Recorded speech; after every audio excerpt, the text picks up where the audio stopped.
Your support helps us bring you programs you love. Go to wyomingpbs.org, click on Support, and become a sustaining member or an annual member. It's easy and secure. Thank you.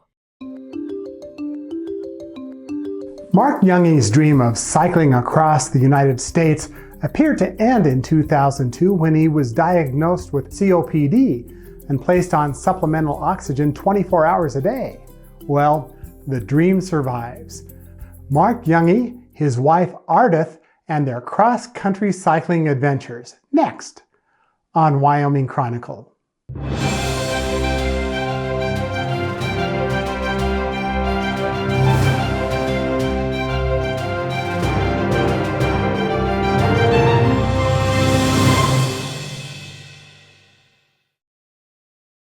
Funding for this program is made possible in part by the Wyoming Humanities Council, helping Wyoming take a closer look at life through the humanities, thinkwhy.org, and by the members of the Wyoming PBS Foundation. Thank you for your support.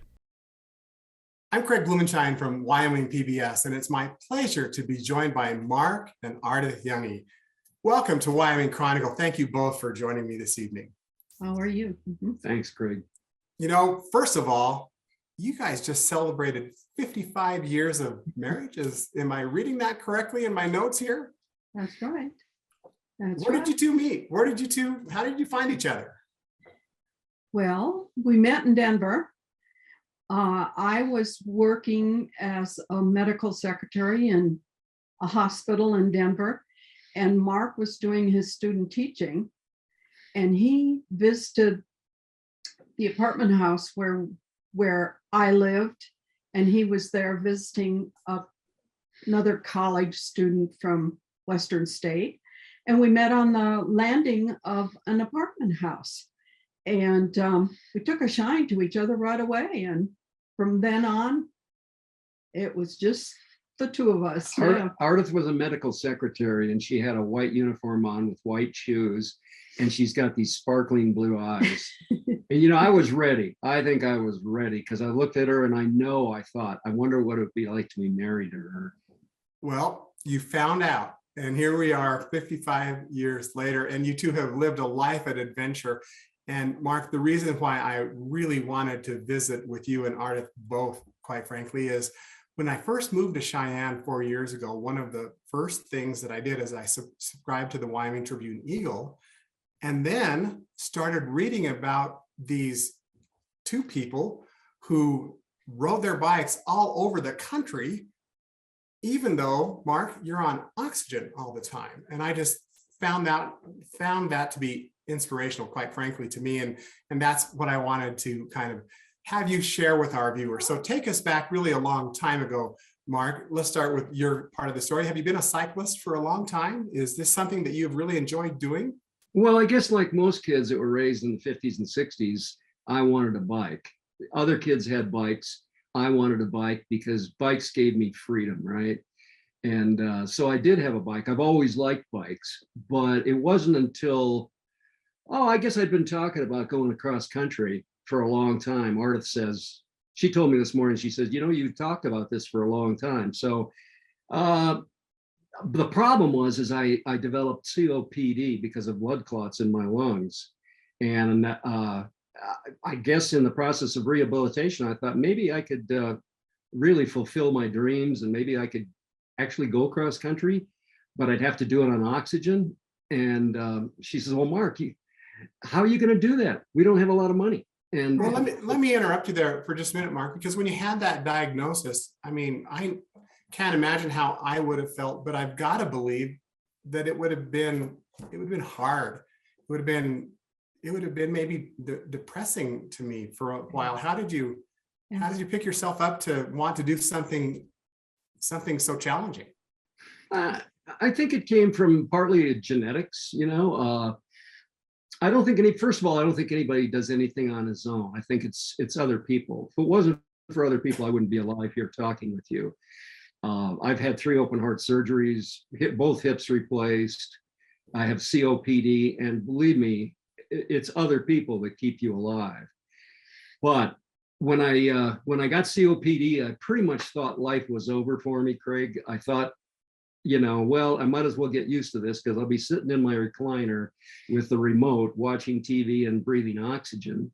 But there was something in my genetic background. My father always wanted to see what was over the next hill. And I loved travel and adventure. And we used to have a set of National Geographics when I was a kid, and I read a lot of those. So I always had a sense of adventure, and I thought, well, I guess if I'm ever going to do this, I better do it now because I'm not going to last that long. Ardath, how did you feel when your husband got that diagnosis and Well, I was having remember these feelings? that. Sure. I remember that Mark and I had often talked about doing foreign travel, at a certain point in our lives. And,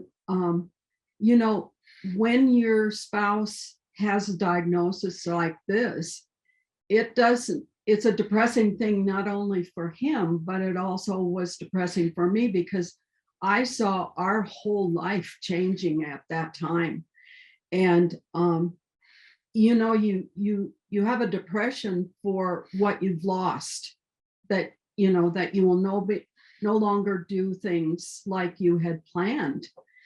And but I guess we are just the kind who just are going to persevere no matter what. And when he started talking about biking across country, I said, we can do it, but we'll just do it in smaller segments, and we're a team, and I'll be there. I'll be the sag wagon, and we'll just do it, And then when he got a hold of a company, things changed for us in that respect too. And this was, my notes tell me that you were diagnosed, Mark, in 2002. This was over 20 years ago, or almost 20 years ago, I should say. Right. There's not many people, I don't think, on oxygen for 20 years, but I consider myself, first of all, lucky, and secondly, medical science, and third, lifestyle. If you're really active, I think you can do anything you want to do. I want to tell our viewers, when I was trying to chase Mark down, I would call, and every time it seemed like I tried to get in touch with him, it was like, well, wait, he's at the YMCA working out. So you'll have to call at a different time. So I can attest how active you are, Mark. So you can't travel around the country using what most people understand. I think many people with COPD have is as compressed oxygen. There has to be a different way that you are able to get around. Mark, can you tell us about that and tell us what is in that little box there? This is about a 3.5 to 5 pound canister of liquid oxygen. These have not gone out of style, I shouldn't say that, but the federal government refused, after some scandals in the oxygen industry, to reimburse the durable medical supply dealers, oxygen dealers, for liquid oxygen because they thought they were getting ripped off, and I think they were getting ripped off. So they no longer reimburse oxygen dealers for these for liquid oxygen. As a result, people aren't as portable. This is the key. Portability is the key to getting around on a bike, walking, or whatever. And I still see people pushing those sea tanks on wheels, and it drives me nuts. I mean, because I'm thinking, don't you know you can be portable? Well, you can no longer be portable on this stuff because they're scarce as hen's teeth to find these things. But you can be portable with a battery-powered oxygen concentrator, and I encourage people to do that. Go ahead, Ardath. Were you about to say something? Or? Oh, I was going to say, way back when he first had to go on oxygen, he had a very astute, smart doctor, and she recognized that he was an active, healthy person, and she put him on liquid portable oxygen from the very, very beginning. And that made all the difference in all of the things that Mark's been able to do. I can attest to that because I've witnessed, Mark has shown me the setup at home, and it takes a little more. You have to store liquid oxygen, as I understand it, at a very cold temperature. There are some, it is more expensive, but it seems to me that it would be advantageous to folks to not be tethered either to compressed oxygen or those big machines that have the long tubes that they can just walk around their home in, and that's it. with oxygen. So I'm just curious, Mark, do you then advocate to try to, help people get back into this world of more portability with their oxygen? Oh yeah, exactly. I'll stop people at Walmart or at the Y or wherever I might see people who are using oxygen and saying, why are you using that? Don't you know that you can be more portable? Take us back, Mark, to when you stepped your foot in the Pacific Ocean and you were starting this journey. You grabbed some water, and you had a long ride in front of you. Both of you did. What were you thinking? What was going through your mind? We knew it was 3,500 miles to go from San Francisco to New York. And I think our biggest obstacle was the Sierra Nevadas. Getting over that was significant. But down on Baker Beach in San Francisco Harbor is where we first gathered up a little jar of water. Filled our jar of water, because the tradition is you take your front tire and you put it in one ocean, and you take the other tire and put it in the other ocean when you get there, and then you pour the water out in the Pacific water into the Atlantic water, or vice versa. So that was what we were doing down on Baker Beach. But the problem was that I stood there and Ardath took pictures for so long that I washed all the lubrication off my chain and the bike cassette. So we had to get it re-lubed. Salt water just took it all away. And here you go. You have to get over the range. You go through Truckee, and you have a story about that. Oh, yeah. We were standing in a line at the post office trying to mail a letter. And there was a kid in this, there was two lines, and there was a kid in the other line, and he just kept looking at me. And just kept looking at me. And I guess I was self-conscious enough to go, well, okay. And I turned to him, and I guess I was probably tired. I said, look, I'm on oxygen, okay? This is oxygen. I have to breathe oxygen. And he kept on looking at me, and he went, but everybody needs oxygen. Well, how profound is that? Everybody needs oxygen. Ardath, you are the queen of maps. Am I getting that right? Yes. I really enjoy maps. Now, I have to interject something here. I have a friend who is a great cyclist, and he's warned me. He knew that I was going to visit with you, and his advice was ask her that maps are not always correct, and they are not 100% accurate. Have you ran into that, number one? Well, our big challenge on the first trip across country was that we wanted to follow the old Lincoln Highway. Nice.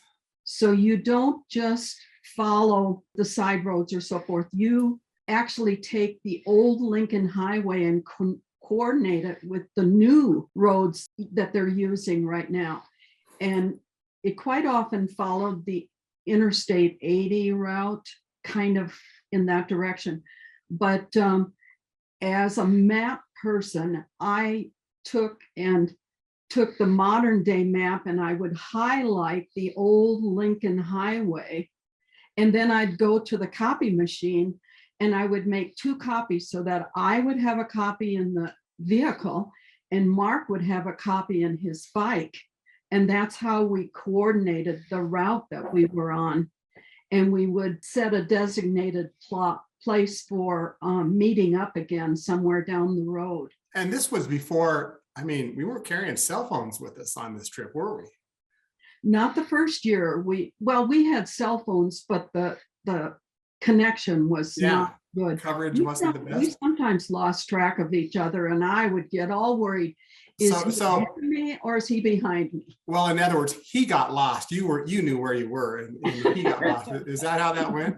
Hey, listen, I got lost. And so the trip wasn't really 3,500 miles. It was probably 30, But, I have to tell you, the only place I really, really got lost was right here in Laramie County. Now, how does that work? Well, I was trying to follow the US 30 route to Pine Bluffs, and you have to go underneath the interstate. And the first turn off to your left after you go into the interstate going south is the road I should have taken. And I thought, well, that's just an on-ramp. So I'll keep going. And I wound up close to Hereford, Colorado before I finally turned around. That's really funny. What do you think about when you ride, Mark? What's going through your mind? Because, I've often passed cyclists, when I am driving throughout Wyoming or throughout anywhere, and I'm listening to a podcast or maybe an audiobook or something. And I've always wondered, what are those guys thinking about? Sure. Well, my son, rides a bike too. He teaches art in San Francisco, and he rides to the top of Twin Peaks, which is the high point in San Francisco, about every day. And he listens to whatever podcast he wants to listen to, but he listens to music, and he doesn't understand how I can ride without listening to something. But I'm such a visual person, and he is too, but I'm such a visual person that I want to just soak in everything that's around me. And that's one of the great things about biking is you're able to soak in those little micro environments that you're going through, and to feel the rubber on the road, to smell what's out there in the air. And I've always enjoyed doing that. And so it takes up more of my attention seeing what I'm seeing. You see other people when you're out. You see other people biking when you're out. And I'm sure you share stories, and I'm sure you share advice. What's the best advice you've gotten from another cyclist along the way, Martin? Anything come to your mind? Oh, nothing exactly comes to mind. I'm inspired by people who do things that are greater than I've done. I'm inspired by those folks. They're usually a lot younger people, but as far as advice goes, mostly they just say, keep on trucking, keep on biking, keep on pedaling. It's worth doing. And life's a journey. There is no path. Life is the journey. I have a friend whose favorite saying is that, and I think it's so true. So I don't know if there was any specific advice. It's a good thing we had bike mechanics along the way. Speaking of which, how fast can you change a flat tire? Oh, don't ask me. I only changed one of them. No way. Yeah. We were on top of Donner Pass. Wow. And we were coming, Ardath had already passed me and was down at Truckee waiting for me. And at the top of Donner Pass, I had a flat. And so all I did was ring her up on my cell phone and say, can you come back and pick me up? At that time, I had an extra bike in the van, and we were driving a Volkswagen van. I had an extra bike, and she came all the way back from Truckee up on top of the mountain. We put the flat tired bike in the van, got out the other bike, and I coasted on down to Truckee. Wow. That was a big celebration for us, because that was the first mountain range that Mark biked over.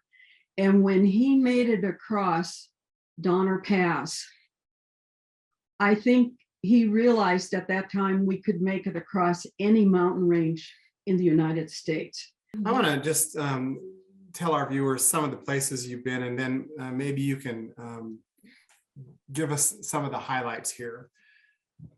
You've talked about your New York to Newfoundland, San Francisco to Vancouver, to New York City to Charleston, Charleston to Key West, Homer, Alaska to Anchorage, Vancouver to Prince George, British Columbia, Anchorage to Whitehorse to the Yukon Territory. Is it the Natchez Trail? Is that pronouncing that correctly? And that's near Nashville, Tennessee. Is that right? Right. Goes from Nashville, Tennessee to Jackson, Mississippi. The KATY, the Kansas City to St. Louis, the Kansas and Texas Railway Trail, which is one of the longer trails, or maybe the longest rails to trails. The Mickelson Trail, beautiful trail here in the Black Hills, the Erie Canal Trail in 2019, and then the first leg of the Green River route. And you want to continue doing that route, follows the Mississippi headwaters until you reach New Orleans here. Holy cow, you guys. Mark, I do want to interject here because I think it's awesome. You're now using an e-bike. So do I. And tell our viewers what that is and how that's helped you, just a little bit, if you would. Well, first of all, when you go through that litany of trips that we've taken, you can do a lot of things if you live long enough, right? Still, I think it's impressive. There's so much planning. You live in Cheyenne, Mark, and I know what the weather's like here in the wintertime. And I don't know how you prepare for these trips, but you do, and that's awesome. Well, it sure isn't riding on Cheyenne snowy streets, I'll tell you. Well, yeah, I know. And it takes some it takes some grit to do that, and I appreciate that. So what are some of those the highlight trips and the e-bike discussion here, and then we'll have to wrap it up, unfortunately, because I think we could talk all day. Oh, we could easily. Well, I guess at some point I had expressed to Ardath enough times that I was getting tired, that I was fatigued. She finally said, well, why don't you just get an electric bike? And I thought, no. I want to use my own legs. That's cheating. Well, finally, she convinced me to go to a bike company. It's called the High Bike. And its headquarters were in Simi Valley, California, which is in the LA area. And I talked to the bike president and said, look, if you give us a bike, I'll advertise your bike for you. And he said, well, which one do you want? I said, I want your best bike. He said, no, you don't. You don't want my best bike. So he took me out in the parking lot and he gave me the bike that I currently have. And I turned on the electricity, turned on the battery, and I rode around the parking lot, and I was a born again bicyclist, because it felt like somebody had their hand in the small of my back and was pushing me forward. And I went, wow, this is great. So I think bicycling was reborn inside of me when I got my electric bike. And now, kids are riding electric bikes. They're using them as mountain bikes. Yeah. I think the next step for me is a 3-wheeled tricycle powered by battery. Nice. Ardath, do you ride a little bit, Ardath, or are you in the shag wagon the whole time? No, I don't ride as much as he does. What we do quite often is I will ride a short distance with him when we have a trail. And then what I do is I turn around and get the vehicle and catch up to him again. Mm-hmm. Mark wants to go every single mile from dot to dot. He doesn't want to miss an inch. And it doesn't bother me. I just want to do a little bit. But I don't ride nearly as much as he does. But when I'm not riding, I have extra time. And so I sometimes get a chance to visit museums and thrift stores all over the place. I get a chance to see historic sites that sometimes he isn't able to see when he's on the route. But it's just part of the adventure. Your favorite, if you have to reduce all of your adventures down to a favorite route that you've been able to do, not necessarily maybe your most important accomplishment, but your most favorite route, where's it been? Craig, I knew you'd ask that question. Why did I know you'd ask that question? Because you're a bicyclist probably, but I think I got to thinking about this the other day, and I thought, the country, the North American continent, is great. We've been up and down both coastlines, from Alaska to Mexico and from Newfoundland to Key West.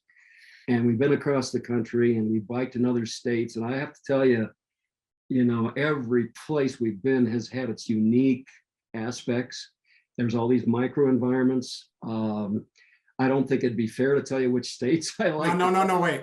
This is like a politician answering one of my questions. Mark, I'll let you off the hook here. Okay. I'm going to press you just a little bit. Okay, no, that's fair enough. I think the Erie Canal Trail from Buffalo, New York to Albany was the most scenic for me.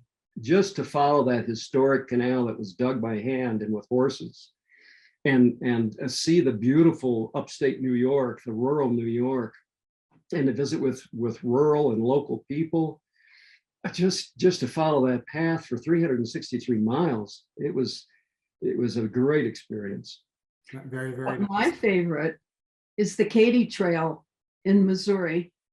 I loved it because you don't have to compete with any kind of traffic at any point. The scenery is so varied. You end up right next to the Missouri River, and it is just a pleasure to ride. Before I let you go, your favorite meal every night, Mark, when you're riding is what? Oh, well, before we go on these trips, Ardath makes 24 burritos. We have burritos for breakfast. But for evening meal, it varies. It seems to always be preceded by a bottle of beer. That always is sort of the reward, is to have a drink of beer. And then after that, it could be whatever Ardath's fix. She fixes our meals because frankly, we don't go to a lot of restaurants. We don't have time. We're too tired. We've been in a lot of motels on that first trip, a lot of motels. We didn't have time to get into the spa. We didn't have time to go to the swimming pool. We just flopped. Well, That made a difference when we got the camper, Oh yeah. the pickup camper. more And- self-sufficient, and you can kind of plan and Mhm. be ready to Yeah. go. For the last decade, that's what we've been using, camper pickup. Well, congratulations to you both. Here's to many more. What's on tap for this summer? The second leg of the Mississippi trip, we started last year at the upper Mississippi at its headwaters, Lake Itasca, where it starts.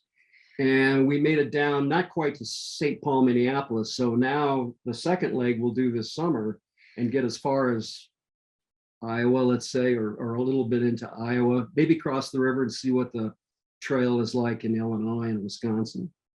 Well, best of luck. I hope that trip goes as well as all of your other adventures have. I think that you both are quite an inspiration, and I can't thank you enough for joining Thank us you. on Wyoming Chronicle. Thanks, Craig. It's been fun.